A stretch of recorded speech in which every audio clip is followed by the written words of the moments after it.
Domeless engines. A special train arrived one day, and the Fat Controller welcomed the passengers. They looked at everything in the yard and photographed the engines. Duck's driver let some of them ride in his cab.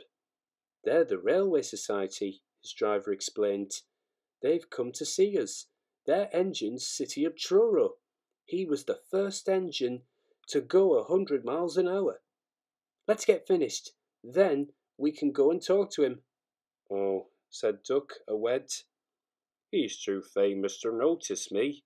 "Rubbish," smiled his driver. "Come on." Duck found City of Truro at the calling stage.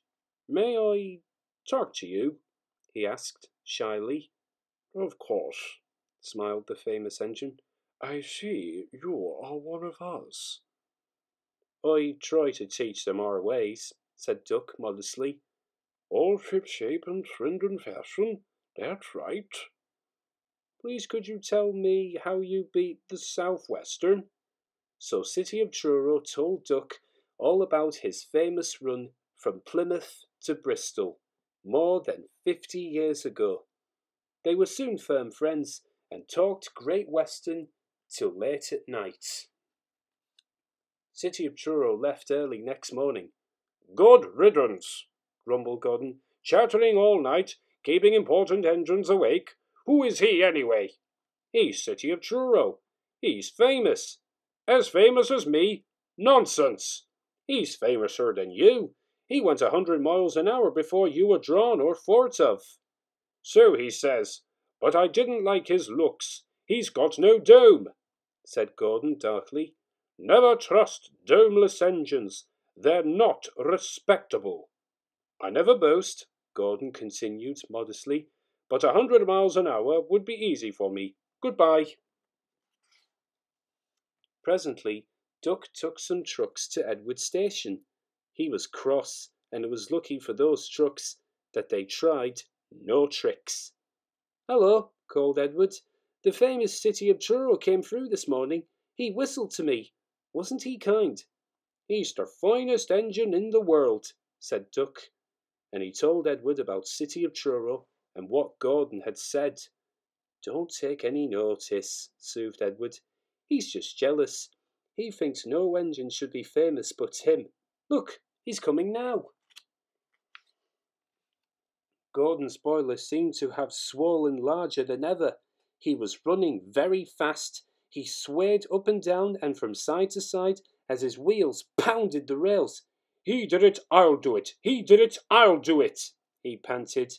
His train rocketed past and was gone. Edward chuckled and winked at Duck.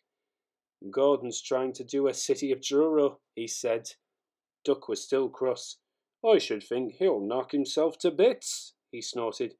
"I heard something rattle as he went through." Gordon's driver eased him off. "Steady, old boy," he said. "We aren't running a race." "We are then," said Gordon, but he had said it to himself. "I've never known him ride so roughly before," remarked his driver. His fireman grabbed the brake handle to steady himself. "He's given himself a high meaning, and no mistake." Soon Gordon began to feel a little queer. "The top of my boiler seems funny," he thought. "It's just as if something was loose. I'd better go slower." But by then it was too late. They met the wind on the viaduct. It wasn't just a gentle wind, nor was it a hard, steady wind. It was a teasing wind, which blew suddenly in hard puffs and caught you unawares. Gordon thought it wanted to push him off the bridge. "No, you don't," he said firmly, but the wind had other ideas. It curled round his boiler, crept under his loose dome, and lifted it off and away into the valley below. It fell on the rocks with a clang. Gordon was most uncomfortable. He felt cold where his dome wasn't, and besides, people laughed at him as he passed. At the big station, he tried to wheesh them away, but they crowded round no matter what he did.